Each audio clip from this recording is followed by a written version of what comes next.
Trikaripur Thalichalam community hall doctor B R. Ambedkar വായനശാല and ഗ്രന്ഥാലയത്തിൽ Nileshwaram block പഞ്ചായത്തിന്റെ നേതൃത്വത്തിൽ ലൈബ്രറി സംവിധാനം ഒരുക്കുന്നതിന്റെ ഭാഗമായി പുസ്തകങ്ങളും അലമാരയും നൽകി.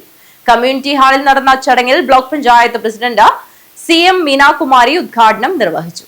1.5 ലക്ഷം രൂപയുടെ പുസ്തകങ്ങളും അലമാരയും ഉൾപ്പെടെയുള്ള സംവിധാനങ്ങൾ നീലേശ്വരം ബ്ലോക്ക് പഞ്ചായത്ത് വാർഷിക പദ്ധതിയിലാണ് അനുവദിച്ചത്.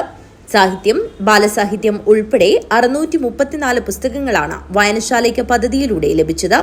കമ്മ്യൂണിറ്റി ഹാളിൽ നടന്ന ചടങ്ങിൽ block panchayat president CM Meenakumari ഉദ്ഘാടനം ചെയ്തു.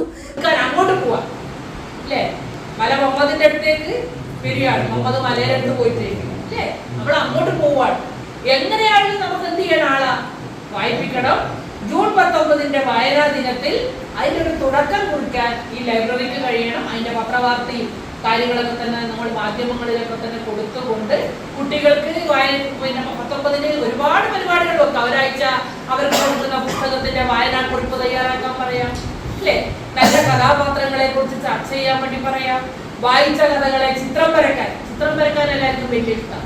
വായിച്ചു കുറിപ്പൊന്നും എഴുതാൻ താല്പര്യമില്ലേ? വായിച്ച കാര്യങ്ങളെ എന്ത് ചെയ്യാം? ചിത്രീകരിക്കാം, അല്ലേ? ആ ചിത്രീകരിച്ചവയെ നല്ല നിറം കൊടുത്ത് ഭംഗിയാക്കാം. ചെറിയ ഓരോ കടലാസ് പെൻസിലും അവർക്ക് എന്ത് ചെയ്യണം? സമ്മാനമായി കൊടുത്തുകൊണ്ട് ആ വായനയെ പരിപോഷിപ്പിക്കുന്നതിന് വേണ്ടി നിങ്ങൾ ഏറ്റവും നന്നായി മുന്നോട്ട് പോകണം.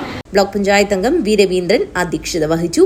ഗ്രാമപഞ്ചായത്ത് അംഗം TV Harish, library council taluk നിർവാഹക സമിതി അംഗം VK രതീശൻ, അംബേദ്കർ ഗ്രന്ഥാലയം president P Vasanthan, Chaitanya club president P Balakrishnan, M Kavitha എന്നിവർ സംസാരിച്ചു.